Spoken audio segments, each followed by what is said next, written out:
Olá, começa agora o programa Cientistas do Brasil, produzido pela Univesp TV. Aqui você conhece um pouco mais o pensamento de pesquisadores brasileiros sobre a atividade científica e o impacto da ciência que eles fazem sobre a sociedade.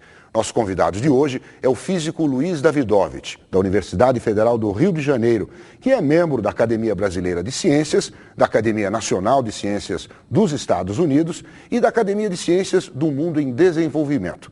Pesquisador na área de física quântica, Davidovich faz parte do grupo que demonstrou pela primeira vez uma medida direta de uma propriedade sutil do mundo quântico, chamada de emaranhamento. Boa noite, professor. Boa noite. Para entrevistar Luiz Davidovich sobre a carreira dele e suas principais pesquisas, está conosco a jornalista Mônica Teixeira, que é a coordenadora geral da Univesp TV. Professor, o Ederson acabou de falar na abertura sobre uma propriedade sutil do mundo quântico chamada emaranhamento. Primeiro, o que é o mundo quântico? Acho que a gente poderia começar por aí. Então, eu acho que talvez seja bom começar até pela origem da palavra quântico. Não é? Por que a gente diz que a física quântica é a física do mundo microscópico, né? O mundo das pequenas partículas, o mundo dos átomos, né? Dos elétrons. Isso vem do início do século XX, quando se percebeu que certas quantidades que se acreditavam que podiam variar continuamente, de fato tinham uma característica discreta. Por exemplo, a luz, que até o final do século XIX era considerada uma onda, percebeu-se no início do século XX que podia ser considerada como constituída de corpúsculos, chamados de fótons. Então aparece aí um caráter discreto da luz. Discreto no sentido de descontínuo. Descontínuo. Né? E daí vem o nome quantum. Quantum significa, está associado a essa ideia de discreto, de você ter quantidades de energia, né? Associadas a esses corpúsculos da luz. Um pouco mais tarde, se viu que outras quantidades também que se considerava serem contínuas tinham também esse caráter discreto. Por exemplo, a energia de um átomo. Né? A energia de um átomo não pode ser qualquer uma, né? Então ela também tem um caráter discreto e o nome quantum foi também associado. A energia de um átomo não pode ser qualquer uma. Não pode ser qualquer uma. O que quer dizer isso? Significa que se você tem um elétron num átomo, né, os níveis de energia desse elétron são uns níveis determinados. E o elétron não pode ter uma energia entre eles. Justamente, quer dizer, por isso que é descontínuo. É descontínuo. Tá. Né? Então, essas foram as descobertas feitas no início do século XX, sobre esse caráter discreto do mundo microscópico. E daí veio o nome quanta, né? Os quanta de luz. Né? Isso foi uma descoberta extraordinária no início do século XX e, de fato, os jovens, porque eram jovens, os jovens que se envolveram nessa descoberta ficaram perplexos. Jovens, gente de 20 anos, assim? 20 e poucos anos. Tá. Né? A gente ouve nomes assim, de pessoas envolvidas que tiveram uma participação importante, bom, Einstein, certamente, né? Heisenberg, né? Dirac, né? Eram jovens de 20 e poucos anos. Schrödinger era um pouquinho mais velho, nessa época tinha 30 e pouquinhos anos. Né? Então, eram jovens que de repente percebiam que a natureza era muito diferente daquilo que tinha se imaginado há poucos anos antes, né? Deles estarem envolvidos com essas descobertas. E o trabalho desses jovens foi fascinante. Né? Eles descobriram um mundo novo e é interessante que eles descobriram esse mundo novo sem nem pensar em possíveis aplicações. E eu acho que isso dá uma ideia para a gente também da história da ciência, de como é que a ciência se desenvolve. Mas o senhor, deixa eu interromper, sim. O senhor, quando está pesquisando, o senhor está pensando na aplicação? Olha, particularmente eu não. Há cientistas que trabalham pensando nas aplicações e é importante ter os dois. Claro. Né? Agora, a dinâmica de desenvolvimento da ciência é uma dinâmica de interação constante entre essas duas partes. Se todos os cientistas pensassem só nas aplicações, né? ou se nenhum dos cientistas pensasse em aplicações, nós não teríamos a riqueza que nós temos hoje.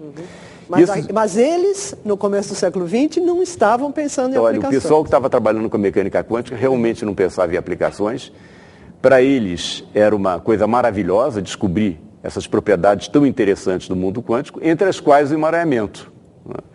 E o emaranhamento fascinou pessoas como Schrödinger, como Einstein.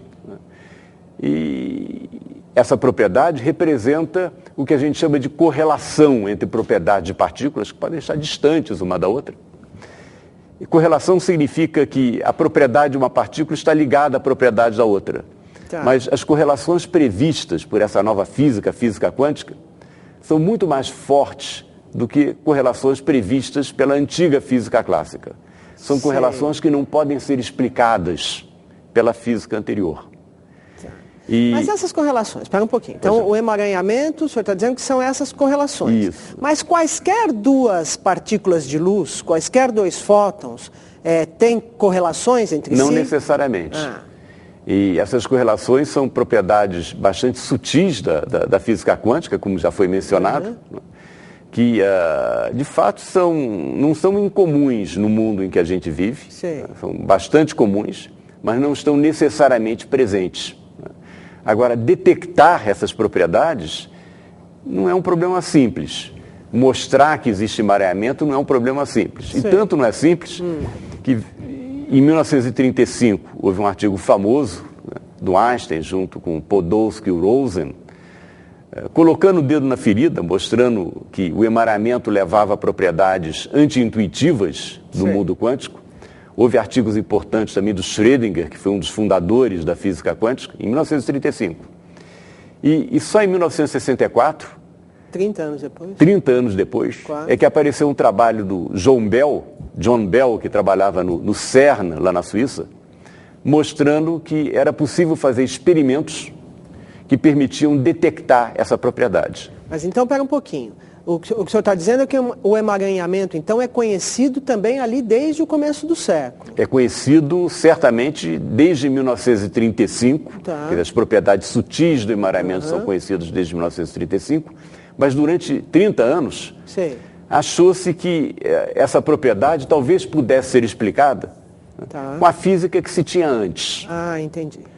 Que essas correlações entre propriedades de partículas distantes poderia ser explicada através de variáveis que a nova física quântica não abordava, não incluía, e que eram chamadas de variáveis escondidas, justamente por isso. E houve discussões intensas, filosóficas. Havia mesas redondas, incluindo físicos, cientistas sociais, filósofos, que queriam saber se o mundo era determinista, como apregoava a física clássica, ou era probabilístico, como dizia a física quântica. Mas a física quântica é probabilística. Ela é probabilística. Quer dizer, as coisas não são, digamos, elas podem ser que estejam acontecendo aqui, não é isso? O que a física quântica diz é que o que nós podemos prever são as probabilidades de resultados quando a gente faz uma medida sobre o sistema. A gente, em geral, não pode dizer precisamente qual vai ser o resultado. Eu queria mostrar uma figura que nós temos aqui. O que representa essa figura, Luiz? Então, essa figura mostra um átomo de hidrogênio. Bem. No centro, nós temos o núcleo do átomo de hidrogênio, que esse lugarzinho aqui, próton, é a bolinha vermelha lá no centro. Mas isso é a imagem do átomo? Não, ou isso é uma simulação. Isso é uma simulação. E em volta nós temos uma nuvem. Isso aqui, né? Essa região mais clara. Isso, essa nuvem está associada ao elétron, que antes dessa imagem se achava que era como se fosse um planeta orbitando em torno do núcleo do átomo. O próton seria como o Sol e o elétron como um planeta orbitando em torno do Sol com uma trajetória bem definida. Então, quer dizer, eu peguei essa figura porque me parece, claro que você me corrija, por favor, mas que o elétron tem uma probabilidade do elétron estar aqui, não é isso? Mesmo. Então, essa nuvem mostra, de fato, uma distribuição de probabilidade para o elétron. Ela nos diz apenas que o elétron tem uma certa probabilidade de estar em qualquer ponto dessa região. Ao contrário daquele modelo planetário. Ao contrário do modelo planetário que havia antes. Então o modelo planetário, digamos, era determinístico. Isso. Quer dizer, você poderia determinar onde está o elétron, isso enfim. mesmo. Isso, a física clássica era determinística. E a física quântica tem esse lado probabilístico. Está por aqui. Está por aqui. Se a gente fizer uma medida, tem uma chance de medir o elétron num certo ponto ou num outro ponto, né? E essa probabilidade é dada por essa nuvem que está em torno do próton. Veja só a diferença, né, entre a imagem clássica e a imagem quântica, que é muito mais abstrata, né?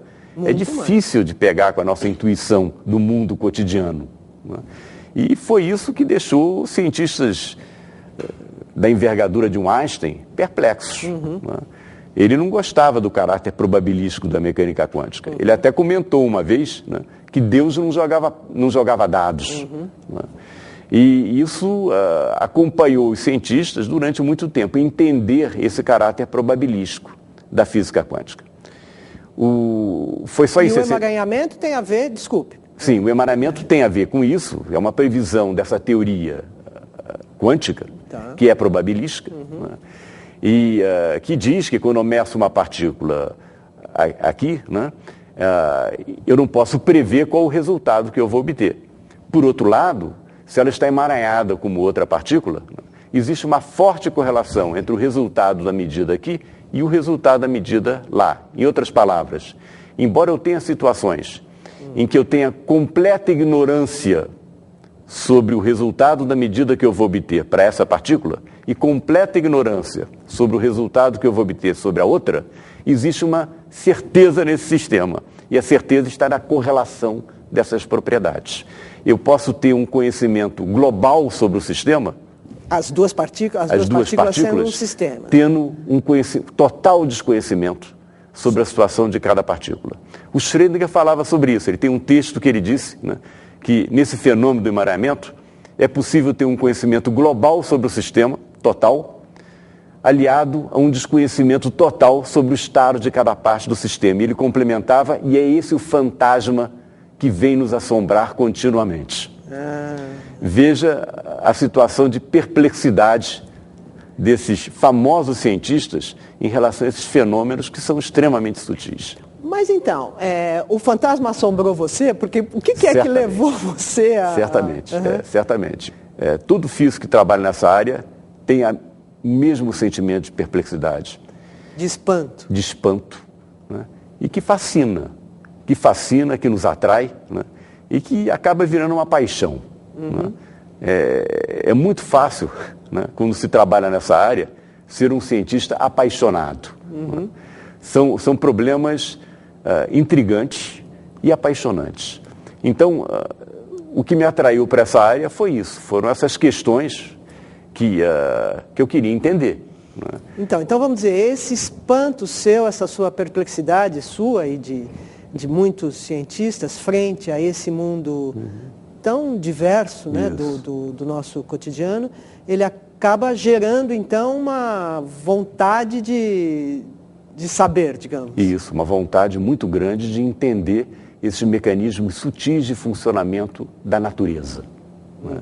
E o físico é atraído para isso, não somente na física quântica, mas o físico que estuda outros sistemas da natureza, né? E aí podem ser sistemas tão complicados como, por exemplo, né, o movimento das massas de ar na atmosfera. E eu acho que vocês já tiveram no programa um físico, né, que se dedicou a isso, o Carlos Nobre, que estuda problemas extremamente complexos de previsão do clima e que envolve uma física extremamente sofisticada.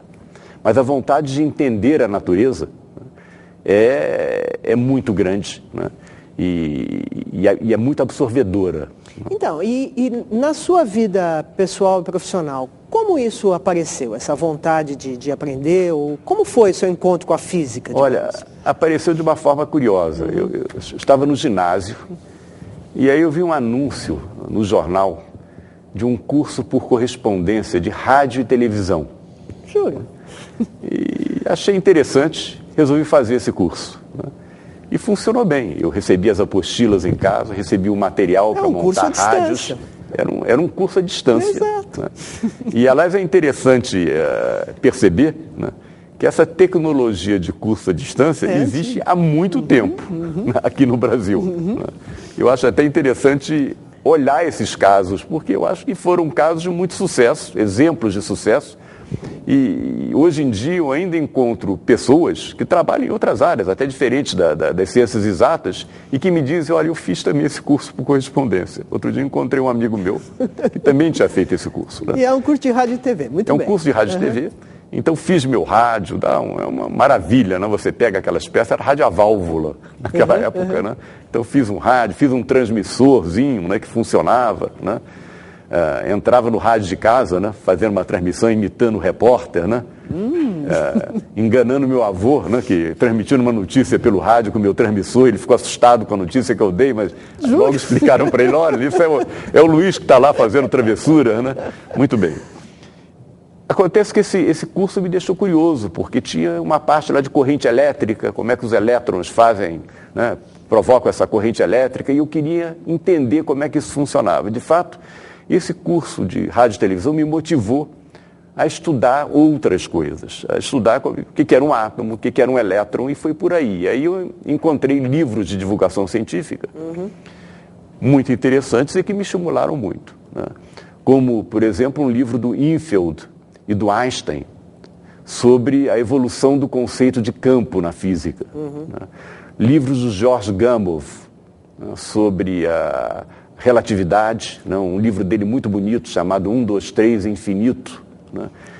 Então eram livros de divulgação. Enfim, são livros de divulgação, mas escritos por físicos que foram muito importantes. Muito importantes, grandes cientistas. Né? E fiquei muito motivado com a ciência. Né? Mas no vestibular ainda fui fazer vestibular para engenharia e para física ao mesmo tempo, né? Porque eu estava um pouco tímido, indeciso em relação a tomar esse passo que podia ter repercussões, por exemplo, salariais importantes. Né? A carreira de engenheiro, então, era vista... Era vista como uma carreira mais promissora que a carreira de físico. Né? Então fiz os vestibulares para engenharia, para física, né? E achei que podia seguir os dois cursos ao mesmo tempo. Né? Então comecei o curso de engenharia, comecei o curso de física. Agora tive a sorte de, ao fazer o curso de física na PUC do Rio, ter logo de início um fantástico professor, o Pierre-Henri Lucy. E as aulas dele eram apaixonantes. Ele subia em cima da mesa, ele pulava, ele berrava, ele gesticulava. E não usava PowerPoint, né? E não usava PowerPoint. Exatamente. Não usava PowerPoint. Né? E não se restringia tampouco somente ao cuspe-giz. Isso. Né? Eram aulas impressionantes. Né? E o Pierre-Henri Lucy foi decisivo também. Depois de 2 semanas eu resolvi, olha, não vou fazer engenharia, vou fazer só física, é isso que eu quero fazer. E por que você escolheu a PUC do Rio? Você era bom aluno, Luiz? Olha, eu era bom aluno. Né? E na época que eu fiz o vestibular, isso foi em final de 1964. E em 1964 foi um ano determinante na história do Brasil. Houve o golpe militar. Né? O golpe militar foi extremamente prejudicial para a Universidade Federal do Rio de Janeiro. Universidade do Brasil, era antes da Universidade do Brasil, foi muito prejudicial para os cursos lá. E isso também foi importante na minha escolha pela PUC. Entendi. Né? A PUC ficou mais protegida, pelo menos nesses primeiros anos, né, da ditadura militar. Então, essa foi a razão da escolha. O Pierre, eu me lembro bem dele, isso para mostrar como é que pode ser um bom professor. Teve uma vez que um aluno fez para ele uma pergunta. Professor, por que a Lua não cai sobre a Terra? Se há gravitação, por que ela não cai sobre a Terra? E o Pierre imediatamente respondeu, olha, as respostas dele eram tão marcantes, que eu me lembro delas até hoje. Ele começou a gritar dizendo, mas ela cai o tempo todo. Agora, cai e descreve essa trajetória, é feito uma pedra que a gente joga cada vez mais longe, né? E ele berrava isso. Então, nunca mais nenhum aluno esqueceu que a Lua cai sobre a Terra o tempo todo. Né? E essa trajetória dela é uma trajetória de queda, de fato, só que ela nunca encontra a superfície terrestre. Né? Então, acho que esses primeiros professores que a gente encontra são, de fato, muito importantes na escolha profissional. E a partir daí, no início da sua carreira, você se formou então, em 68, digamos. Isso. Aí, né? E como você chegou à quântica? Então. Porque não foi imediato, não, né? Não foi imediato, porque já no curso da universidade eu gostava muito dessa disciplina de física quântica. Eu lia coisas por fora das aulas, né? Eu gostava muito. Né? E terminando o bacharelado na PUC, eu comecei o mestrado lá. E antes de terminar o mestrado, também por razões políticas, né? Eu fui expulso da universidade. Certo? Muito bem. E aí fui para os Estados Unidos. Por militância política. Por militância política. A militância era uma militância a favor da democracia, vamos deixar bem claro, né? Contra a invasão da universidade pelos militares. Né? E por causa disso, eu fui expulso da PUC e fui para os Estados Unidos. Fui para a Universidade de Rochester, onde encontrei um outro professor altamente inspirador, o professor Moisés Nussensweig, que orientou minha tese de doutorado lá e que me atraiu para a área de ótica quântica. E a área de ótica quântica, que é estreitamente relacionada ao laser, né? E também tem problemas muito ligados à área básica de física quântica. Sim. Então foi a área de minha escolha, em função disso. E daí ainda não chegamos no emaranhamento. Ainda não chegamos ao emaranhamento. Então, você foi do laser para o emaranhamento? Isso, então, a minha tese de doutorado na Universidade de Rochester foi sobre o decaimento de átomos. Átomos excitados, né, eles perdem a sua excitação.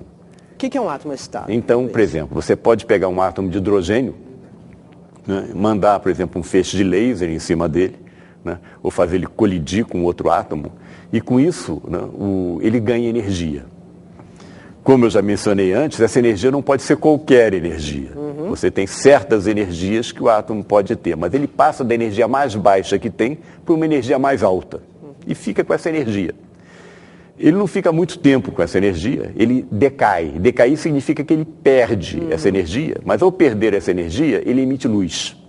Emite um fóton. De fato, ele emite um fóton de luz. E a minha tese de doutorado foi o estudo desse processo dinâmico, pelo qual o átomo perde sua energia e emite um fóton. Os detalhes da dinâmica desse processo. E desde então eu tenho me interessado muito por essa dinâmica de processos de decaimento. De maneira mais geral, a gente pode dizer pela dinâmica pela qual o ambiente influi no sistema que está sendo estudado. E o ambiente, sim, no caso do átomo, representa o que a gente chama de campo eletromagnético, no qual o átomo está imerso. E é esse ambiente que faz com que o átomo decaia e emita um fóton.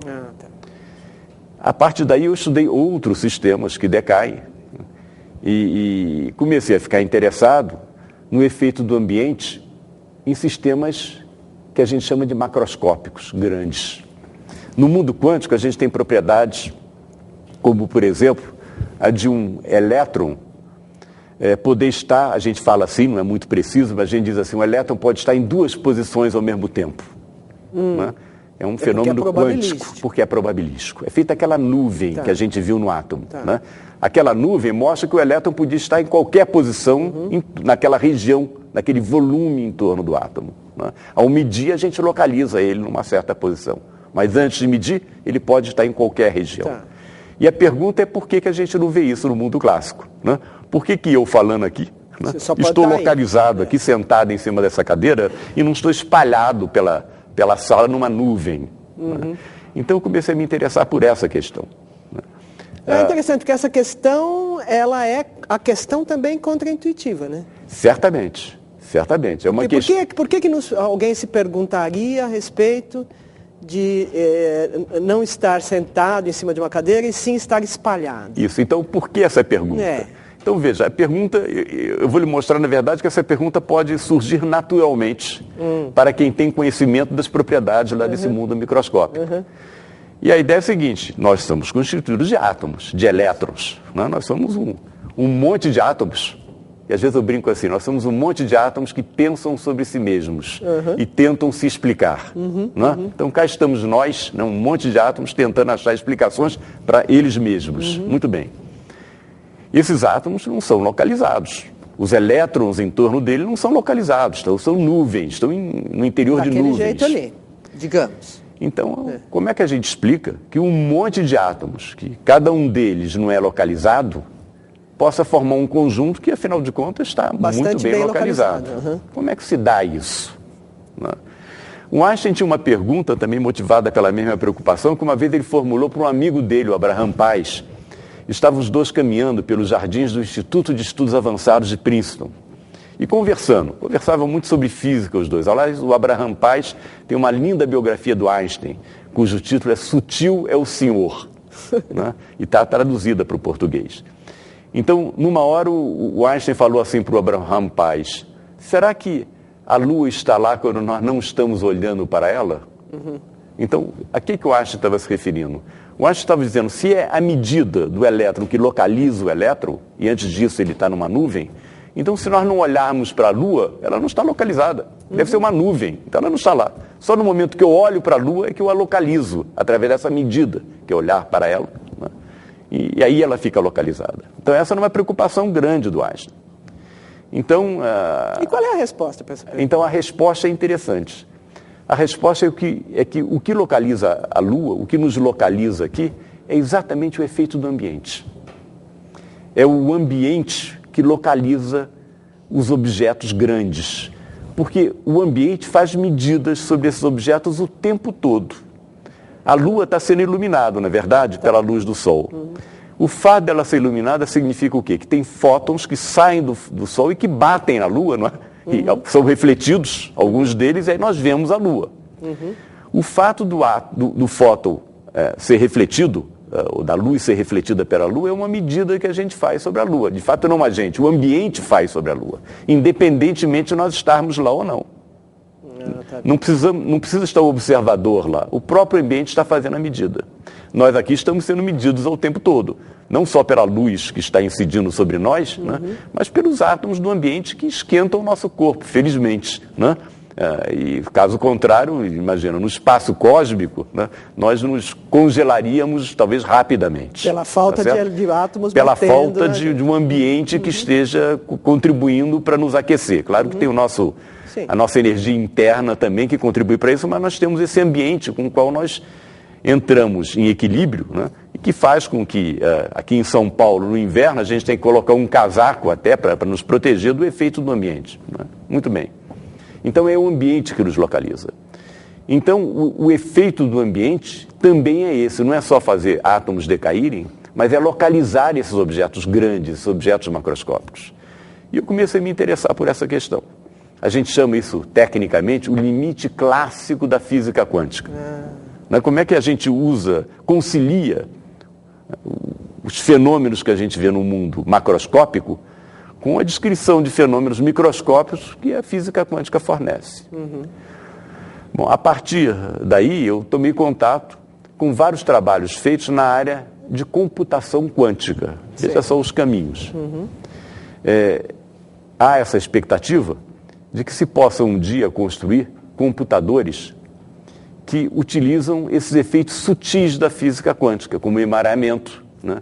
Essa nuvem, né, não localizada das partículas. Né? E é muito importante entender o efeito do ambiente sobre o computador quântico.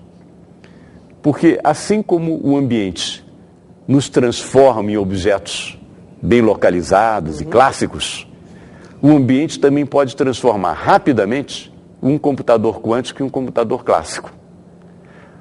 Isso eu não computador. Então, olha só. O computador quântico é baseado justamente nessas propriedades sutis do mundo quântico. Tá bem. O emaranhamento, essas correlações fortes entre objetos microscópicos, é um ingrediente importante na computação quântica. O computador quântico está sendo pesquisado pelas promessas que ele oferece de resolver alguns problemas muito mais rapidamente que os computadores que não funcionam, por exemplo, com emaranhamento, com essas correlações fortes. Se o ambiente transforma objetos como nós em objetos clássicos, né, localizados, esse mesmo ambiente você pode mostrar que ele faz sumir essas correlações quânticas que existem no computador quântico. No momento que elas somem, que elas desaparecem, que elas decaem, o computador quântico se transforma num computador que a gente já conhece, o computador clássico, e perde essa potência extra que ele teria para resolver problemas especiais. Bom, isso é um problema, É um problema, mas esse problema fez com que eu me aproximasse dessa área, porque eu já estava tratando de problemas relativos ao efeito do ambiente sobre esses objetos macroscópicos. Então, o computador quântico é um belo exemplo de objeto grande afetado pelo ambiente. Então, eu comecei a resolver, a tratar desses problemas. Para encerrar a nossa entrevista, eu queria perguntar, e qual foi a maior, vamos dizer, a maior alegria ou a maior descoberta que você fez na sua vida nesse mundo, nessas linhas de pesquisa? O que é que mais, digamos, deslumbrou você? Porque você falou em paixão no começo. Isso. Então eu imagino que haja deslumbramentos na sua vida profissional. Certamente algo que de fato me apaixonou e me deslumbrou de certa forma foi a possibilidade de interagir fortemente com experimentos, de pensar em propostas que verificam aspectos extremamente sutis da física quântica e ver essas propostas realizadas em experimentos. Tive experiências desse tipo colaborando com o pessoal na França, da École Normale Supérieure, Escola Normal Superior, na França, em Paris, e que realizaram alguns desses experimentos sobre exatamente o limite clássico do mundo quântico. Então, nós, em colaboração com eles, nós pensamos em experimentos que poderiam testar esses limites clássicos da física quântica. Esses experimentos foram realizados e confirmaram as previsões teóricas. São experimentos muito difíceis de realizar. Confirmaram as previsões teóricas. Mostrando que o emaranhamento, por exemplo, existe. Nesses experimentos realizados em Paris, ainda não. Lá eles mostraram que esses objetos deslocalizados perdem a deslocalização, ou melhor, ficam localizados sob o efeito do ambiente. Sim. Isso é que foi mostrado lá em Paris. Mais tarde, até usando essa experiência de interagir com grupos experimentais em Paris, tive a oportunidade de interagir com grupos experimentais na Universidade Federal do Rio de Janeiro. De fato, nós fizemos um laboratório lá.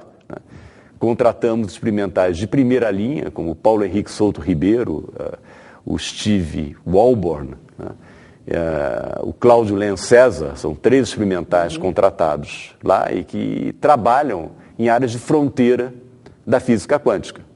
O Cláudio fazendo experiência de armadilhas de átomos, são átomos que são presos e cuja temperatura é reduzida a uma quantidade muito pequena.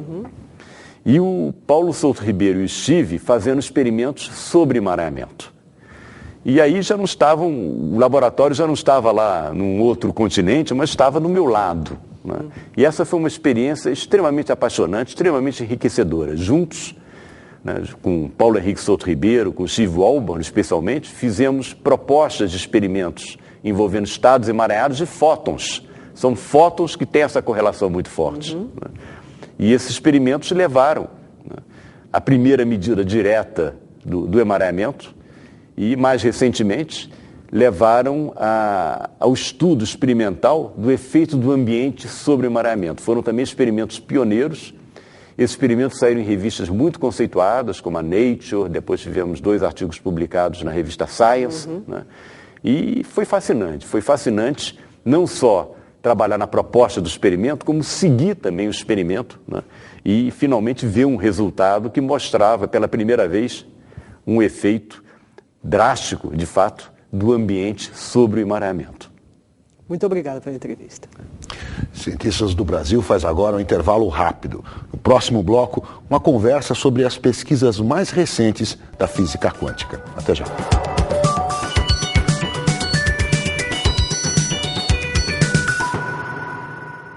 O programa Cientistas do Brasil está de volta. Nosso convidado hoje é o físico Luiz Davidovich, da Universidade Federal do Rio de Janeiro. A partir deste bloco, ele conversa com 2 outros especialistas em física, Paulo Nussensweig, do Instituto de Física da Universidade de São Paulo, e Marcelo Nobel, do Instituto de Física Gleb Vatagen, da Universidade Estadual de Campinas. Bem, senhores, a ideia agora é a gente explicar um pouquinho como que se faz essa pesquisa desse mundo tão pequeno, que é o mundo quântico. Professor Paulo, como é que o senhor investiga, que tipo de investigação o senhor faz e como é que o senhor consegue compreender, consegue visualizar essas coisas? Microscópio, de que maneira? Ok. Bom, instrumentação. Tem várias maneiras. Né? Tem maneiras de se investigar simplesmente com papel e caneta. Tem maneiras de investigar usando ferramentas, computadores para realizar simulações, como foi mostrada uma simulação do átomo de hidrogênio. E temos várias maneiras de investigar experimentalmente esse mundo. Tipicamente, nós no nosso laboratório utilizamos lasers para investigar, por exemplo, sistemas atômicos, em que, através de variações na frequência do laser, nós podemos ver diferentes respostas do sistema atômico, investigando diretamente, por exemplo, os níveis de energia que o Luiz mencionou. Nós podemos fazer experiências também investigando, simplesmente detetando luz com fotodiodos e observando uma corrente elétrica devido à incidência de luz e, através das propriedades dessa corrente elétrica, inferir propriedades da luz, por exemplo, para investigar esse mundo, as propriedades de emaranhamento, por exemplo, nesse mundo quântico. Você está dizendo, então, de uma medida indireta, né, Paulo? Estou falando de medidas indiretas. Essas medidas, em geral, de que vocês estão falando aqui, são medidas sempre indiretas, é isso? Não são sempre indiretas. Nós temos medidas indiretas, mas nós temos também medidas diretas. Sim. Então, foi perguntado um microscópio. Nós não investigamos átomos com microscópios de bancada. Sim. Okay? Mas, hoje em dia, nós temos dispositivos de microscopia que permitem manipular e investigar átomos individualmente. Mas como é que faz individualmente se é tudo probabilístico? Bom, então voltamos, né? Primeiro, nem tudo é probabilístico. Tá bom. Né? Então há coisas que existem, vamos dizer. Ali, né? Olha, acho que a mecânica quântica nos ensinou a tomar muito cuidado com palavras como realidade, existência. Né? Então nós tendemos a falar dessas coisas com uma certa precaução. O que a gente pode dizer é que há várias coisas que não são probabilísticas. Então, por exemplo, o Luiz mencionou armadilhas para átomos. Nós hoje somos capazes de aprisionar átomos individuais em armadilhas eletromagnéticas e nós somos capazes de, espalhando luz por esses átomos, observar, aí sim, diretamente, fazer imagens desses átomos. Isso pode ser feito com átomos carregados. Então, você arranca, por exemplo, um elétron do átomo, você tem um íon. Tá. Isso pode ser feito também com átomos neutros. Quer dizer, se você tem um elétron, um átomo aprisionado, se você joga a luz nele, essa luz vai bater nele, digamos, é um fóton, é isso? Quer dizer, vai deslocar ali. Se você conseguir, através da relação que existe entre a frequência da luz e a energia de fótons individuais, se essa frequência for tal que a energia dos fótons corresponder a uma diferença de energia entre dois estados atômicos, você excita o átomo, portanto você passa de um estado do estado de menor energia para um estado mais excitado e subsequentemente esse átomo vai se desexcitar. Ele vai decair, como o Luiz disse no começo. Exatamente. Nesse processo, o fóton incidente tem uma direção dada do laser que você utilizou, o fóton espalhado ele vai ter uma direção diferente. Agora, então, se você conseguir, o senhor disse, é uma tentativa e erro? Há uma possibilidade de não se conseguir ou se consegue? Não. Já se sabe como conseguir? Ok. Nós já conhecemos, no começo era tentativa e erro, isso se chama espectroscopia. Né? Você incide com luz sobre os átomos, você varia a frequência da luz e você procura aquela frequência na qual você tem um efeito. Você descobriu o que a gente chama de uma ressonância atômica. O átomo responde a uma determinada frequência. Uma vez que você já conhece essa frequência, você, obviamente, vai diretamente nessa frequência. Então, para fazer imagens de íons, por exemplo, o que se faz é incidir com luz de uma dada frequência conhecida e procurar em volta luz espalhada. Então, você dispõe um detetor e você manda vários fótons sobre esse átomo. Esse átomo vai espalhar vários fótons, alguns você vai detectar. Com isso, você tem uma imagem. Seria interessante destacar, eu acho que, bom, já se sabe da ideia dos átomos aí desde os gregos, né? Os gregos já tinham a ideia dos átomos e é justamente daí que vem o nome. O que é interessante é que o avanço que a física, a ciência de uma maneira geral fez no século XX é realmente impressionante, né? E acho que tem essa beleza, né? Não necessariamente você precisa ver o átomo. Realmente ver um átomo, a gente conseguiu de fato ver, talvez ainda um pouco indiretamente, só no final aí do século XX. Mas mesmo sem ver, havia provas definitivas que os átomos existem desde o começo aí do século XX, pelo menos, né? Que essa é a beleza de poder ter um belo experimento bem projetado, bem planejado e poder interpretar a partir dos resultados o que está acontecendo lá dentro. Então, eu acho que independentemente desse de ver. É isso. Exatamente. Que então, por exemplo, tem um experimento que é clássico, né? Bom, tem vários, né? Mas em particular, como o Paulo comentou aí do espalhamento, e tal, a gente imediatamente lembra a ideia. Ainda não se pensava, não sabia como era o átomo, né? Se pensava que tem a ideia de ser até um pudim, né?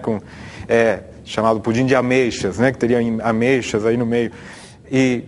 Que é um modelo... De repente, um modelo antigo, digamos assim, do átomo. E simplesmente com experimentos de espalhamento, jogando coisas, digamos assim, partículas em átomos, em um filme, uma película de átomos, você consegue, a partir dos resultados, entender que aquilo não era possível. Que aquele modelo do pudim, isso está falando de Rutherford. Do Rutherford, exatamente. Né? Então, ele simplesmente jogando partículas aí nesse átomo, ele viu que, de repente, algumas voltavam para trás, ou espalhavam mais do que se previa. Bem interpretado, um belo experimento, você consegue entender muito sobre o que está lá embaixo, digamos assim. Mesmo sem ter o acesso, mesmo sem ter o acesso, sim. O Rutherford não tinha. Mas já era claro naquela época o que poderia ter ali. É claro que aquilo depois sempre evolui, né? A ciência tem essa dinâmica de que os modelos existentes podem ser incompletos ou podem ser cada vez mais melhorados. Já no final do século XX, e isso percebam que não é uma coisa absurda, é algo impressionante que em pouco mais aí 70, 60, 70 anos, um desenvolvimento impressionante das técnicas experimentais, da engenharia, da computação e de todas as técnicas associadas que permitiram fazer com que fossem desenvolvidos novos microscópios. Microscópio chamado eletrônico, ou tem um microscópio de tunelamento, um microscópio de força atômica. Hoje em dia são, em alguns casos, mais caros ou mais baratos, mas são equipamentos que você pode comprar. Se você tem, evidentemente, dinheiro suficiente, você pode ir lá encomendar o microscópio e enxergar átomos. Mas isso é algo muito recente. Deixa eu mostrar, então, uma imagem desse tipo de microscópio que a gente selecionou. Isso é o que se chama um curral quântico, não é isso? Isso. Então, como que o que é essa imagem? Vocês podiam contar um pouco, quer dizer, porque isso aqui é assim, quer dizer, isso são, como é que essa imagem isso é uma imagem, uma representação? O que é isso aqui? É a coisa em si, Luiz? Feita por um microscópio especial, né? E que, de fato, ela é reconstituída. Quer dizer, esse microscópio, ele mostra a distribuição de elétrons, né, na superfície de um metal. O metal tem essa propriedade que os elétrons circulam livremente na sua superfície, né? E o que é feito aí é implantar átomos que formam esse círculo na superfície do metal. Esses picos aqui, então... Esses picos correspondem aos átomos. Bom, desculpa interromper um minuto, mas isso também é algo impressionante, que foi conseguido recentemente, que hoje em dia os físicos, os cientistas conseguem posicionar o átomo no lugar que quiser. Exatamente. E fazer aí o tal do chamado curral. Então esses átomos são controlados, veja, individualmente. Então pera um pouquinho, Então esses picos aqui, eles são o átomo, não, eles são... Cada um deles representa um átomo. Representa, de fato. Não é uma imagem de luz, não é? Isso é um resultado que vem de um certo tipo de microscópio que consegue localizar esses átomos. Então é possível.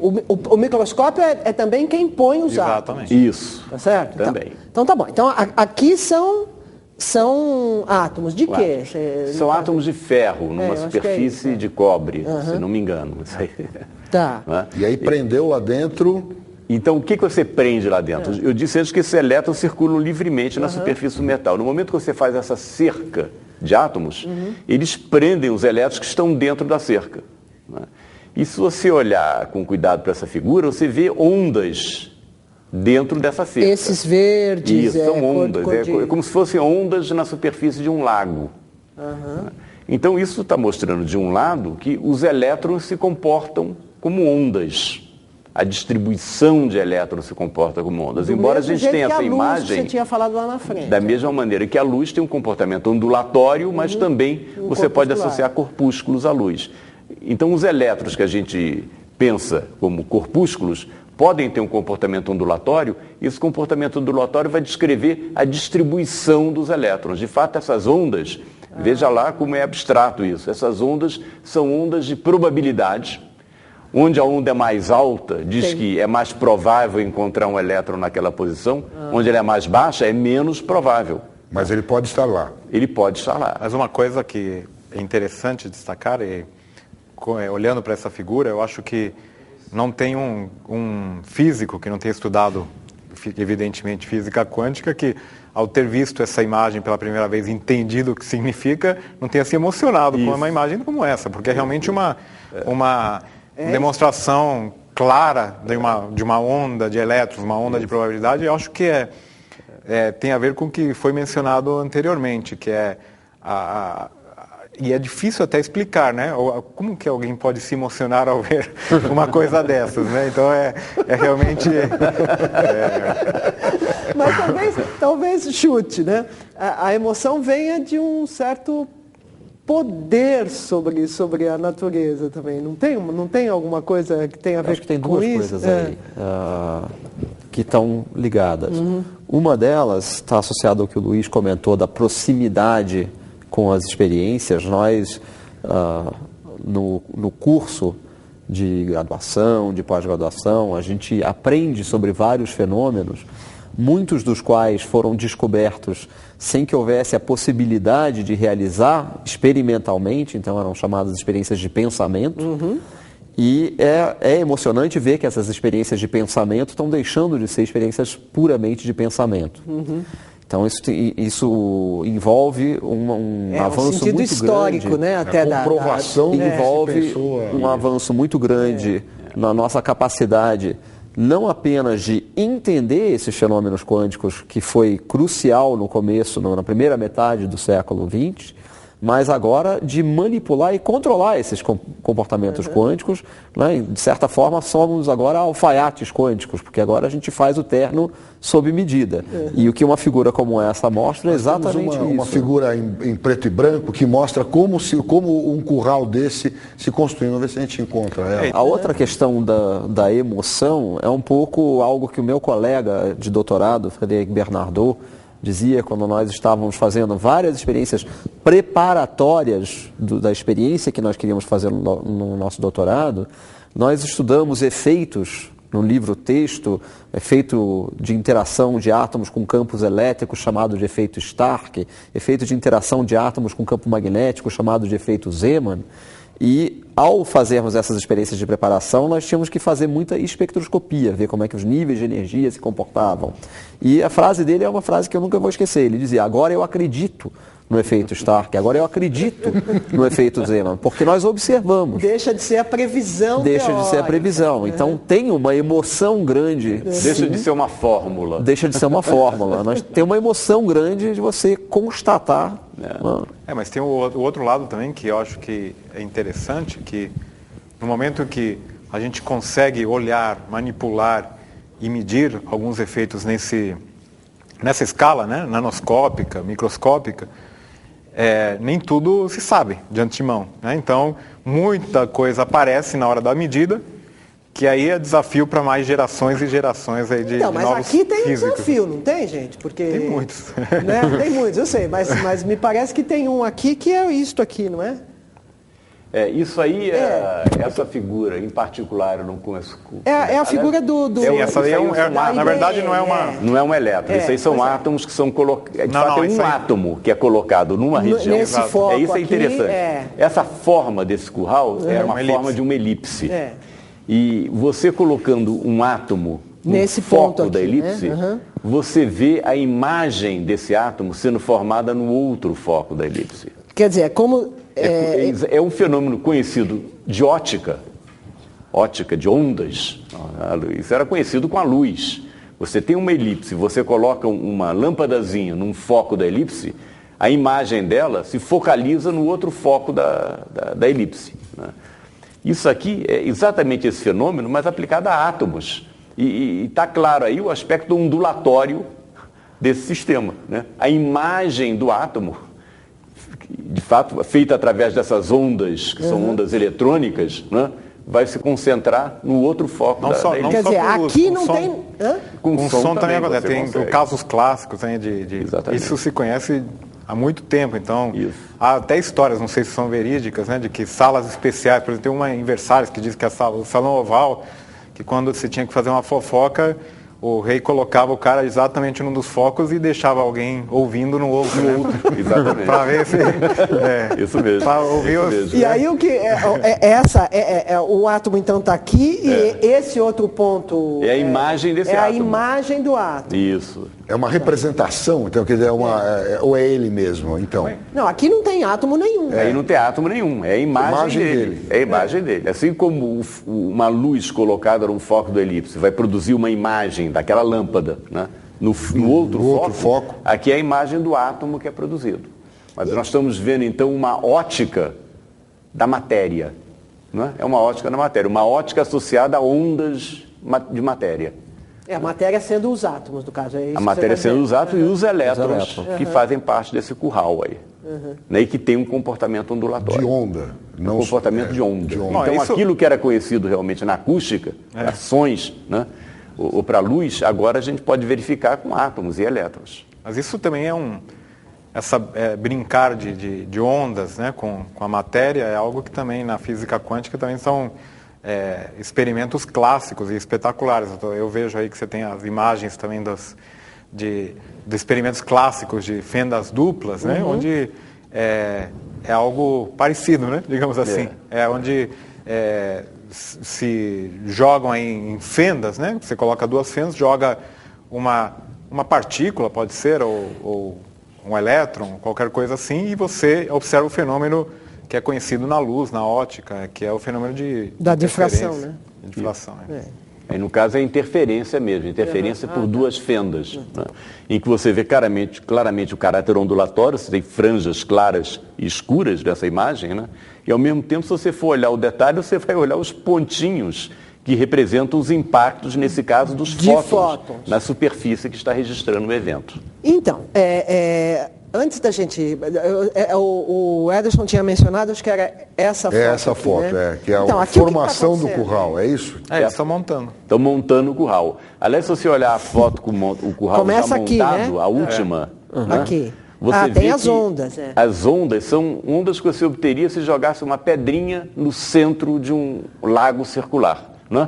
Ondas emanariam a partir do ponto de impacto e você vê o mesmo tipo de onda aí, mas são ondas eletrônicas, né? São ondas de elétrons. E essas ondas descrevem a densidade dos elétrons, a distribuição dos elétrons, ou, se quiser, a probabilidade de cada elétron ser encontrado em cada região.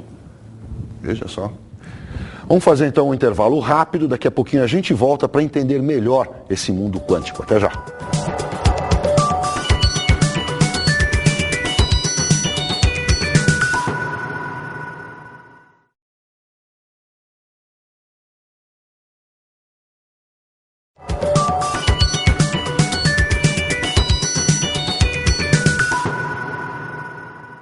Estamos de volta com o programa Cientistas do Brasil. Nosso convidado de hoje é o físico Luiz Davidovich.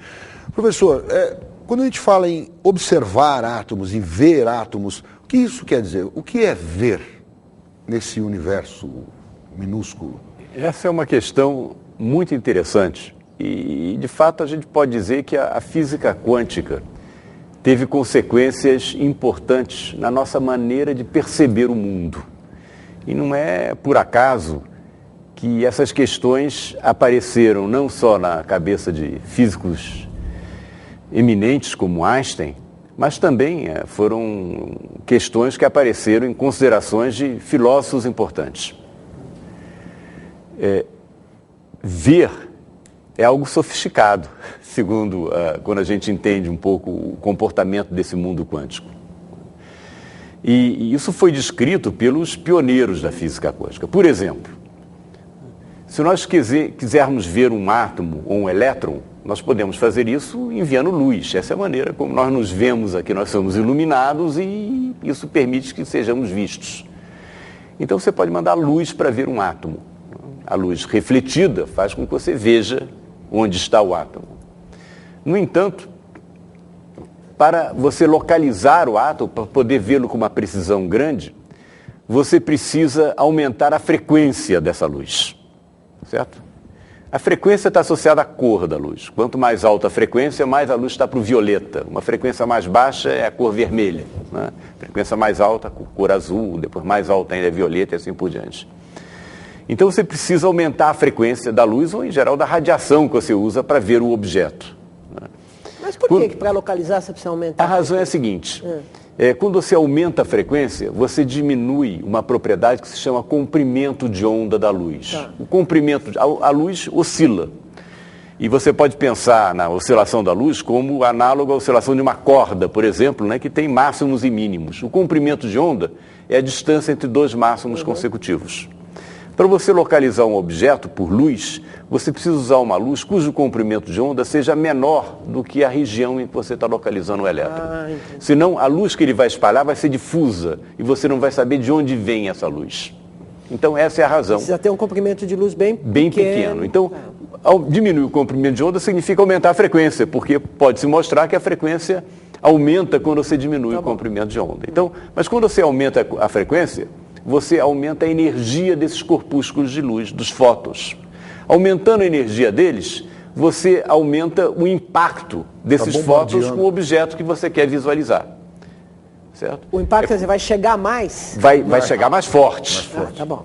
Né? Como se fosse uma colisão de duas partículas, uma vindo muito rápido, uma com uma massa muito grande. Né? No momento que você tem esse impacto mais forte, o que acontece com esse objeto? Ele ganha velocidade. Ele sai de onde ele está. Ele sai de onde ele está. Então, quando você tenta localizar um objeto mais precisamente, você está melhorando, né, a determinação da posição dele, mas você está piorando a determinação da velocidade dele. A velocidade dele fica indefinida por causa dessa colisão mais forte. Por outro lado, se você tenta conhecer a velocidade, por um argumento análogo a esse, você pode mostrar que é a posição que você vai passar a desconhecer. Isso foi formulado pelo jovem físico Heisenberg em 1927, num artigo famoso em que ele formulou o chamado princípio da incerteza de Heisenberg, que diz isso. Quanto mais precisamente você procura localizar o objeto, mais imprecisa vai ser a velocidade desse objeto. O Heisenberg, nesse mesmo artigo em 1927, ele dizia que não tem nem sentido falar em posição de um objeto se nós não pensarmos no experimento que vai medir essa posição. Então, Heisenberg colocava isso dessa maneira. Falar da posição ou falar da velocidade não tem sentido se nós não falarmos do aparato experimental que vai medir a posição ou a velocidade. Então, isso mostra que ver no mundo quântico é muito diferente do que ver no mundo clássico. A gente não se preocupa com essas histórias. E a razão pela qual a gente não se preocupa com essas histórias no mundo clássico é que a incerteza de posição, a incerteza de velocidade que existem no mundo clássico são muito menores, né, do que as posições típicas ou as velocidades típicas que nós estamos descrevendo nesse mundo. Quer dizer, para a luz mover você da cadeira... É difícil, né? É difícil. Né? Difícil, exatamente. Então, essa percepção de que a medida quântica, né, muda o objeto que está sendo medido é uma percepção muito importante nessa nova física, na física quântica. E como aquela experiência que você estava se referindo no primeiro bloco, do entrelaçamento das partículas, e como é que é possível medir isso, então? Você disse que você mede os efeitos do ambiente sobre o emaranhamento, isso, não é isso? Isso. Então, como que faz isso? Então, olha só. Você disse que você concebeu o experimento e que os experimentais realizaram. Isso. Quer dizer, Então, tem dois momentos aí. Tem dois momentos, mas nesse caso particular, que é um laboratório que fica lá no nosso grupo, tanto a concepção como a experimentação, como a realização, foram realizados em conjunto. De fato, eu participei da concepção do experimento, eu acompanhei, mas não meti a mão na massa, não. Quem fez o experimento foram meus colegas, né? Mas nós discutimos conjuntamente como é que seria o experimento, né? E como é que você faz isso? Bom, primeiro, como é que você gera esses fótons que estão emaranhados, né? Isso é feito incidindo luz laser. Você tem um laser, você incide luz laser, que em geral está na região do violeta ou do ultravioleta, né? Num cristal, tá certo? É um cristal, né, que tem uma propriedade interessante. Quando você incide luz sobre ele, em vez da luz que sai do cristal estar também, vai ter a mesma cor da luz incidente, que é a ideia que nós temos da ótica clássica, nós vemos saem dois feixes do cristal. E, dependendo da situação experimental, esses dois feixes podem, por exemplo, estar no vermelho, no infravermelho. Eles saem com uma frequência diferente da luz que incidiu sobre o cristal. Isso é propriedade do cristal? Isso é uma propriedade do cristal que produz esses feixes a partir do feixe incidente no cristal. Qualquer que seja o formato do cristal? Não, ele é cortado de uma forma especial, né, para produzir esses feixes na direção que a gente quer e é orientado também de uma maneira especial, na experiência. Muito bem. Como é que nós entendemos isso do ponto de vista microscópico? O que acontece é que vem um fóton desse feixe incidente, que é um laser potente, né? Você precisa de potência para gerar esses dois feixes com frequência menor. Por isso é que não se via isso antes. Antigamente não existia experimentos de ótica que você entra com uma cor, sai em cores diferentes, porque você precisa de lasers que são potentes e que podem produzir esse efeito. Então, vem um fóton desse laser e esse fóton excita o cristal. O que significa isso? Bom, nós já vimos isso antes. Pega esse cristal, que inicialmente tem uma certa energia, e coloca ele numa outra energia, maior do que a anterior, certo? Com isso, o fóton é absorvido pelo cristal. Em seguida, esse cristal decai. Lembra aquele átomo que decaía, né? O cristal decai e, ao decair, produz dois fótons. Há uma conservação de energia que tem que ser satisfeita, né? Entrou um fóton com uma certa energia, saem dois. Então, claro que a soma das energias desses dois fótons tem que ser, no máximo, igual à energia do fóton que chega. Eu digo no máximo que pode ter perdas nesse processo. Pode ser que vá energia para outros lugares, né? Então, mas a energia de um fóton é proporcional à sua frequência. Então, para as energias desses dois fótons serem menores que a energia do fóton que chega, a frequência deles tem que ser menor. Por isso que a cor é diferente. Por isso é que a cor é diferente. Sob certas condições, esses fótons que saem emaranhados. Certo? Então, essas condições são obtidas através de uma composição de cristais, que eu não vou nem mencionar isso aqui, mas você fabrica cristais que produzem fótons emaranhados. Então, assim são produzidos esses fótons emaranhados. Uma vez produzidos, aí nós temos que mostrar que eles são emaranhados, né? E, como eu mencionei, até 1964 não se sabia como fazer isso. E foi em 64 que o John Bell mostrou que era possível fazer uma experiência que diferenciava as correlações quânticas das correlações previstas por teorias clássicas, que diriam que tem uma variável escondida que determina exatamente as variáveis dessas partículas que estão sendo medidas. Uma teoria determinística. Então é possível fazer uma experiência que diferencia essas duas teorias. Então, o que a gente pode fazer é uma experiência tipo daquela experiência que o John Bell sugeriu, e que vai mostrar que o sistema está emaranhado. Nós fazemos algo mais. Nós fazemos algo que hoje em dia é chamado por um nome pomposo, que às vezes lembra um setor hospitalar, né? O nome é tomografia quântica. Né? A gente às vezes vai no hospital, faz tomografia, né, do cérebro, tomografia do corpo, né? E fica lá torcendo para que nada de especial ocorra na imagem, né? A tomografia feita nos hospitais produz uma imagem tridimensional, por exemplo, do nosso cérebro, de um órgão interno, né? E os cientistas quânticos, sempre muito imaginativos com relação a nomes, né? Não só em relação à física, mas também em relação a nomes, né? Inventaram esse nome, tomografia quântica. O que é tomografia quântica? É realmente desvendar, né, o estado daqueles dois fótons, mapear esse estado, né, e a partir daí, então, calcular o emaranhamento desses objetos. Então, essa é que é a ideia. Né? Então, a gente faz um processo de tomografia que significa fazer várias medidas sobre os dois fótons, você faz várias medidas, usando elementos de óptica que eram conhecidos há muito tempo. Espelho. Polarizadores, espelho. Tá certo? Espelhos, objetos transparentes, tá certo? Então, você usando esses objetos, você faz várias medidas e com essas medidas, a gente também tem um termo pomposo, a gente diz que nós podemos reconstruir o estado desses dois fótons. Então, é como se fosse reconstruir a imagem do cérebro através de uma tomografia. E reconstruindo a imagem, reconstruindo o estado desses dois fótons, a gente tem todos os elementos para obter qualquer quantidade que a gente queira relativa a eles. Qualquer medida. Qualquer quantidade que se queira. Por exemplo, o emaranhamento. Né? Então você está dizendo que o emaranhamento é uma quantidade. É uma quantidade, isso mesmo. É algo, né, que você define e que pode variar, digamos, de 0 a 1, numa certa escala.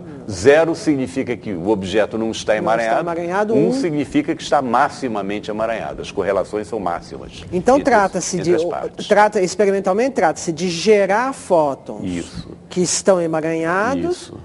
Para então estudar o emaranhamento. Estudar o emaranhamento, estudar o efeito do ambiente sobre os fótons, por exemplo. Né? Você pode, isso a gente fez lá no Rio, né? Você pega esses fótons, por exemplo, e passa por ambientes que nós construímos no laboratório, de fato são conjuntos de espelhos, de polarizadores, né? E que alteram o estado desses fótons como um ambiente. Para saber como ele se comporta em cada ambiente desse. Para saber como é que ele se comporta em cada ambiente. Em seguida, após deixar os fótons passarem por esses ambientes, nós fazemos a tal tomografia. Marcelo, você trabalha num campo um pouco diferente disso. Como é que é a pesquisa em ferromagnetismo? Né? O que é ferromagnetismo? Né? Eu acho que também tem a ver com a física quântica, né? Então a gente acaba trabalhando aí em áreas um pouco diferentes. E na realidade aí a física é muito ampla, né? Essa questão aqui, em particular eu trabalho com nanomagnetismo, que é estudar o fenômeno de magnetismo em partículas nanoscópicas. Então a gente produz ou partículas ou fios na escala nanométrica e a partir daí a gente tenta entender o que é esse confinamento, o que de diferente tem numa partícula nanoscópica do que não havia antes, né? Ou numa partícula macroscópica ou num pedaço de ímã desses que a gente conhece. E tem muita coisa diferente, né? Muitas promessas, muitas ideias de aplicações e, na realidade, um monte de física ainda para ser entendida, um monte de propriedades, fenômenos que aparecem justamente numa escala que a gente não está acostumado, né? Como já mencionado em várias oportunidades aqui, no mundo quântico, no mundo de uma maneira mais genérica e no mundo nanoscópico, a nossa realidade é um pouco diferente. Observar é diferente, como é o comportamento, as cores, e em particular aqui eu estudo fenômenos magnéticos, também são completamente diferentes em outra escala. É uma outra maneira de ver o mundo, foge um pouco aí do nosso cotidiano, do nosso dia a dia, da nossa maneira que a gente está acostumado. Nem sempre as coisas são iguais ali. Mas também você tem que produzir coisas, né? Você falou. Exatamente. Eu, em particular, no meu grupo, a gente trabalha com física chamada física experimental. A gente trabalha há várias maneiras, né? Ou você faz a teoria, ou você faz simulações, ou você faz algo meio híbrido. ou às vezes você faz uma aproximação um pouco mais fenomenológica do problema. Há um problema prático que tem que ser resolvido, ou há uma técnica que foi desenvolvida e vamos produzir essa partícula e ver o que acontece. Então aí é um pouco, digamos assim, sem ser pejorativo, mas é uma cozinha, né? Na física. A gente põe ingredientes, sai aí um produto e temos que experimentar, né? Senão não tem jeito de saber o que apareceu. E eu diria que 99% das vezes aparecem coisas que a gente ainda não sabe entender. E aí, desafio para outros físicos, para colegas, para colaborações, e para produzir a partícula, sei lá, se eu produzo uma nanopartícula ali que tem uma certa propriedade, eu vou me perguntar por que é assim. Mas se eu produzir a mesma nanopartícula, só que 1 nanômetro menor, o que vai dar? Isso são anos de trabalho para conseguir e tal. E depois você vê que dá na mesma ou não dá na mesma, o que mudou. E para você avançar um pouco aí no entendimento, no conhecimento da física que tem por trás desses fenômenos. Então, uma ideia de que o mundo está completamente explicado é uma ideia falsa do ponto de vista da física contemporânea. Certamente. E aliás, nós temos que nos precaver em relação a isso, porque é bom lembrar que no final do século XIX, um físico famoso, Lord Kelvin, eu acho que muitas pessoas devem ter ouvido da escala Kelvin de temperatura, né? O Lord Kelvin fez a seguinte previsão de que escreveu isso de fato, que a física era como um céu azul com algumas nuvens no horizonte. As nuvens eram alguns fenômenos que a física daquela época não tinha conseguido explicar, mas que se achava que com uma suficiente habilidade matemática ia se acabar explicando isso. Então eram as poucas nuvens no horizonte. Isso foi feito no final do século XIX e, ironicamente, foi exatamente no alvorecer do século XX, em 1900, né, que o Planck publicou a fórmula dele, né, e foi a partir daí que aquelas nuvens de fato se juntaram e se transformaram numa imensa tempestade. Então, depois dessa experiência histórica, eu acho que todos nós somos muito cautelosos em dizer que nós temos a última palavra ou que nós temos a última teoria, né, sobre o comportamento do universo. Então, claro que muito mais surpresa vai vir por aí. E sem dúvida estamos ainda na escala aí nano, né? Mas tem todo um mundo, um universo a desvendar aí no interior dos átomos, né? Isso que estão sendo feitos grandes experimentos aí de entender realmente a natureza, como o próprio átomo, como ele se forma, do que é constituído. Há grandes questões aí que se colocam que ainda... Estamos longe? Não sei se longe, mas... de entender, certamente. O comportamento do mundo ultramicroscópico, né, e que pode estar ligado ao comportamento do mundo altamente macroscópico, porque há questões importantes que estão em aberto. Quando você olha para o universo como um todo, né, tem uma grande força no universo, que é a gravitação, né, e que também está associada a um trabalho fantástico do Einstein, a teoria da relatividade generalizada. Né, pois até hoje não se sabe como combinar a teoria da gravitação com a teoria quântica. Esse é um problema em aberto. Né, ninguém sabe ainda como resolver isso. E é um grande desafio que a ciência tem aí pela frente. Eu queria insistir em voltar na questão do emaranhamento das partículas, né? E saber, muito bem, estamos conseguindo entender um pouco disso. Onde essa compreensão pode nos levar? O que a gente pode, aonde a gente pode chegar? Fala-se de um computador quântico, de utilizações, de aplicações sobre isso. Nós já estamos no começo de compreender esses fenômenos, mas onde a gente pode chegar com isso? Eu diria que tem algumas coisas que as pessoas pensam usando emaranhamento. Uma delas é o computador quântico, para o qual pensa-se que emaranhamento é um recurso essencial, mas tem outras coisas que são, em geral, tarefas de informação. Então, uma das compreensões que nós vemos construindo ao longo desse final do século XX e a partir de, enfim, mais recentemente, é que a mecânica quântica está intimamente relacionada com ciência de informação, o entendimento de como que nós podemos processar, armazenar, transmitir informação. E a mecânica quântica não apenas é uma teoria de informação, o que nós sabemos dizer sobre a mecânica quântica é a informação que nós podemos obter sobre sistemas físicos e, ao mesmo tempo, utilizar essas propriedades fundamentais para melhorar, por exemplo, o processamento. Então, há possibilidades aparentemente superiores de processamento de informação em termos de complexidade de tarefas que computadores clássicos têm dificuldade de realizar e que um computador quântico poderia realizar com uma complexidade menor. Um exemplo típico disso é descobrir quais são os fatores primos de um número inteiro. Nós não conhecemos nenhuma maneira eficiente de fazer isso com um computador clássico e nós sabemos uma maneira eficiente de fazer com um computador quântico se nós conseguimos criar um computador quântico algum dia. Mas por quê? Essa é uma boa pergunta e merece outro programa. Não, essa é uma boa pergunta. Desculpe, mas... Essa é uma ótima pergunta e tem um físico importante que se colocou exatamente essa pergunta. O que a mecânica quântica tem a ver com fatoração? Isso, é. Ok? E a resposta para isso é que a mecânica quântica não tem nada a ver com fatoração. Então eu queria interromper, deixar isso para o próximo bloco. Daqui a pouquinho a gente volta com o último bloco de Cientistas do Brasil. Até já.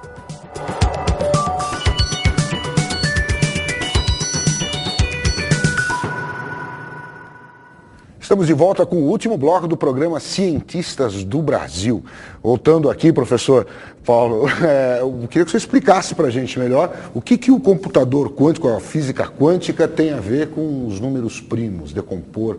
Ok, então vamos por partes. Primeiro, como eu estava dizendo, um físico importante chamado David Mermin se colocou exatamente essa questão e a resposta é que não tem nada a ver com os números primos, mas existe uma estratégia eficiente de descobrir esses números primos que está associada a frequências.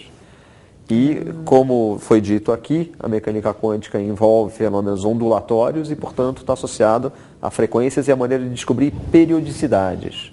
Então, através de estratégias bem boladas em mecânica quântica, é possível descobrir periodicidades e essas periodicidades podem ser utilizadas para descobrir fatores primos de um número inteiro. Por que a mecânica quântica é pensada como permitindo avanços em termos de processamento de informação? Porque a partir do momento que você permite essa ideia como os elétrons poderem estar em dois lugares ao mesmo tempo, você permite fazer processamento paralelo massivo. Ou seja, se você consegue gerar grandes estados emaranhados, você investiga ao mesmo tempo várias possibilidades de computação. E é isso que é pensado como uma maneira de aumentar a eficiência. Paralelos tem a ver com emaranhamento. Exatamente, com você ter várias possibilidades. Você pensar, por exemplo, em sistemas que têm dois estados possíveis, que seriam os bits. No caso da mecânica quântica, a gente diz que são bits quânticos e você poderia gerar um estado em que várias possibilidades desses bits estivessem presentes ao mesmo tempo. E, portanto, ao realizar um processo de computação, ao invés de investigar sequencialmente cada uma dessas possibilidades, você estaria investigando todas em paralelo. Quer dizer, computação aí usado no seu sentido próprio, quer dizer, de fazer conta. De fazer conta e... Isso mesmo. Por isso que o computador quântico, desse ponto de vista, é um sonho. Agora, a mecânica quântica tem também aplicações para, por exemplo, tarefas de comunicação. Transmissão de mensagens seguras. E isso está associado ao que o Luiz comentou, de você ter perturbações no sistema quando você interage com ele, quando você faz medidas, você provoca mudanças no sistema. Portanto, uma pessoa pode procurar comunicar uma mensagem para outra e se alguém entrar para tentar obter informação, ela vai obrigatoriamente fazer medidas e perturbar o sistema, o que significa que ela pode ser detetada. Tá bom. E esse é seguramente, em termos de aplicações de emaranhamento, é seguramente aquela que está mais próxima de uma realidade comercial, pois já existem, inclusive, sistemas em que isso foi feito na prática. Por exemplo, em eleições na Suíça, dados de urnas foram transmitidos para uma central usando mecanismos de criptografia quântica. A transmissão de dados também entre bancos que utilizam esses recursos. Aqui também acho que a história nos mostra que provavelmente as perspectivas, sei lá, se alguém assistir esse programa daqui a 50 anos, vai até talvez dar risada, né? Porque não sabemos, né? Realmente aonde essas pesquisas básicas vão levar. Hoje, o mundo que nós temos, muita gente não sabe disso, mas o mundo que nós vivemos, o mundo que nós temos, essencialmente depende da física, ou dependeu do seu desenvolvimento tecnológico da física quântica. Então, a partir da física quântica, como já foi mencionado, foram desenvolvidos os lasers e, portanto, leitores, né, de DVD, CD, etc. Tudo isso depende disso. Todos os transistores, todos os computadores e qualquer coisa eletrônica que você possa imaginar depende essencialmente da física quântica, além de uma série de outras aplicações. Então, o que eu acho que a lição que a gente acaba tendo é que realmente a gente tem como motivação principal fazer ciência, entender o universo, entender o mundo, e as consequências virão naturalmente. Eu acho que essa é uma lição bem importante. Eu tive um professor desses também, inspiradores, né? E eu me lembro, quando nós estávamos falando sobre teoria do laser, que ele dizia que o laser, quando foi inventado, era um problema em busca de era uma solução em busca de problemas. Né? Esse professor se chama Luiz Davidovich. Agora, essas incertezas todas, né, desse universo quântico também não acabam criando um bando de gente querendo explicar coisas que não são explicáveis pela física quântica? Sim, eu acho que uma coisa é fundamental, que é lembrar que a física quântica é válida, né, no limite quântico, ou seja, lá no universo microscópico, né, no mundo nanoscópico. Quando você vai extrapolar isso para o nosso cotidiano, nossa vida do dia a dia, surgem complicações. A total falta de conhecimento, a coisa esquisita que tem aí na questão quântica, atrai um polo atrator enorme para pseudociências, né? Então, você vê aí, se você tiver a curiosidade de entrar na internet, eu já fiz isso, colocar Quantum no Amazon, né, numa livraria americana, as 30 primeiras referências que aparecem não são de física. É cura quântica, leitura quântica, economia quântica e assim por diante. Por quê? Porque se extrapolam conceitos que valem aí para o mundo nanoscópico, para o mundo microscópico, para o nosso dia a dia. A questão das incertezas, a questão do emaranhamento, estamos conectados, então vira um negócio holístico, sabe? Então, não é que a partícula some daqui para aparecer ali. Então, você acaba, pela dificuldade intrínseca que isso tem de ser compreendido por todos nós, inclusive os que estudamos física e tal, não é uma coisa que a gente sai da aula, tá todo sabendo física quântica, não é trivial. E o desconhecimento, a perspectiva de ter uma coisa diferente acaba levando para esse caminho um pouco tortuoso. E isso é um cuidado especial que tem que ser colocado, porque eu, particularmente, acho que nós físicos, né, somos às vezes taxados de céticos, né, não acreditam em nada. Não, você vê, a gente acredita em loucuras, né, bem complexas, né? Mas elas têm que ter uma comprovação experimental, elas têm que estar baseadas em experimentos, em realidade, né, e não simplesmente em divagações loucas. Agora, não são poucos os cientistas? Não tem pouca pesquisa nessa área? Eu queria, então, eu vou colar uma pergunta aí nessa pergunta do Ederson. A física hoje atrai os jovens? A física hoje atrai os jovens como atraiu você, como atraiu o Paulo, como atraiu o Marcelo, que é mais novo? Acho que aqui a gente tem gente de 60 e de 40, né? Faixa dos... Estamos aí de 1900, nascidos na década de 40 até nascidos na década de 60, não é isso? Então... Como é que é? Olha, eu acho que ainda atrai jovens, tá certo? Mas eu acho que também nós temos que localizar essa questão, não só no tempo, como você fez, mas também no espaço. Depende também de que país a gente está falando, tá certo? De qual a situação em que nós estamos averiguando essa questão. Então, o que está ocorrendo? Se nós olharmos num país como os Estados Unidos, ocorreu lá um fenômeno curioso. Se nós formos a cursos de pós-graduação em física lá nos Estados Unidos, você vai ver uma grande quantidade de estudantes estrangeiros, né? Chineses, em particular, indianos, né? Isso por quê? Porque frequentemente o jovem americano faz uma opção por uma profissão que dê mais dinheiro no futuro, tá certo? Então você vai encontrar, por outro lado, cursos de administração de empresas cheios de estudantes lotados, business, né? Lotados de estudantes norte-americanos, né? Isso tem muito a ver, eu acho, com opções que a sociedade faz. É uma questão complicada, delicada, né? Por exemplo, nos Estados Unidos há um novo governo agora, do Obama, né, em que está sendo dada uma grande ênfase à ciência e à inovação. Vai ser interessante acompanhar qual a repercussão que isso terá, né, nas opções profissionais dos jovens. O próprio Obama já disse que ele quer dar uma grande ênfase também à educação em ciências, justamente para estimular os jovens a seguir essa profissão que ele considera essencial, né, para o futuro dos Estados Unidos. Então, já é uma percepção de que só negócios, só business, né, não levam um país para frente.